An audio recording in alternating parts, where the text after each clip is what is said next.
কি সর্বনাশা কথা! মেয়ে মানুষ হয়ে তুই পুকুরে নামছিস, যোগ যদি ধরে তখন তুই কি করবি নি? হায় হায়, তাড়াতাড়ি পুকুর থেকে উঠে আয় বলছি। আসসালামু আলাইকুম সবাইকে, আশা করছি আপনারা ভালো আছেন। আলহামদুলিল্লাহ আমিও ভালো আছি। গ্রামের মেয়ে হয়ে আমি সাঁতার পারি না, এই কথাটা আমার সবসময় শুনতে হয় আমার হাজবেন্ডের মুখ থেকে। কারণ আমি তো ছোটবেলায় জোকের ভয়ে না আমাকে কেউ পুকুরেই নামতে দিত না। সাঁতার আর কোথা থেকে শিখবো পুকুরে না নামলে?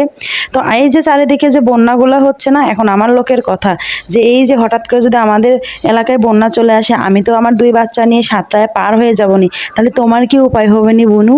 তাহলে বলেন এটা কি ধরনের কথা? আমার যা হবার তাই হবে, এটা নিয়ে তো মাথা ঘামানোর কোনো দরকার নাই।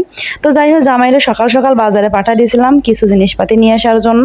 আর এই যে আমার বাচ্চা কাচ্চা অরেঞ্জ বিস্কিট আর চকলেট বিস্কিট খুবই পছন্দ করে। তো এখানে কিছু ফলমূল সহ আমি কেনাইছি, আর তারপরে চলে আসলাম রান্নাঘরে। আর রান্নাময় জীবন মেয়েদের কি আর বলবো, কিছুই করার নাই। এই যে রান্না শুরু করে দিছি।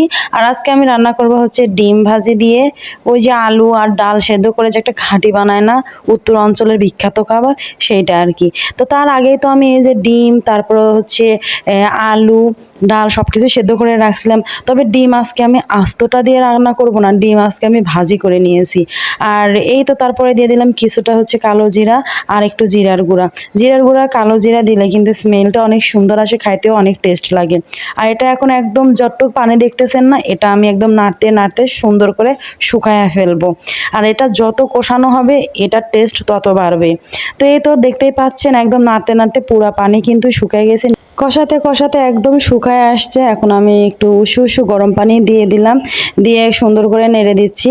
চেষ্টা করবেন তরকারিতে গরম পানি দেওয়ার, তাহলে কিন্তু তরকারির টেস্টটা একদম বজায় থাকে, মানে সুন্দর থাকে। আর এই তো মানে চারিদিকে একটু নাড়াচাড়া করে দিচ্ছিলাম। আর এখন দিয়ে দিব হচ্ছে আগে থেকে ভেজে রাখা ডিমগুলা।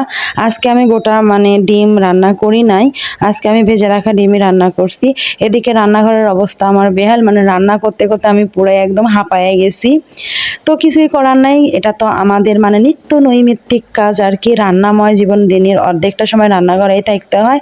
তো এই তো আমার কিন্তু ডিম আলু ডালের তরকারিটা একদম কমপ্লিট। আর এত সুন্দর ফ্লেভার ছড়াচ্ছিল, মানে দেখেই মনে হচ্ছে অনেক লোভনীয় বা অনেক টেস্ট হয়েছে।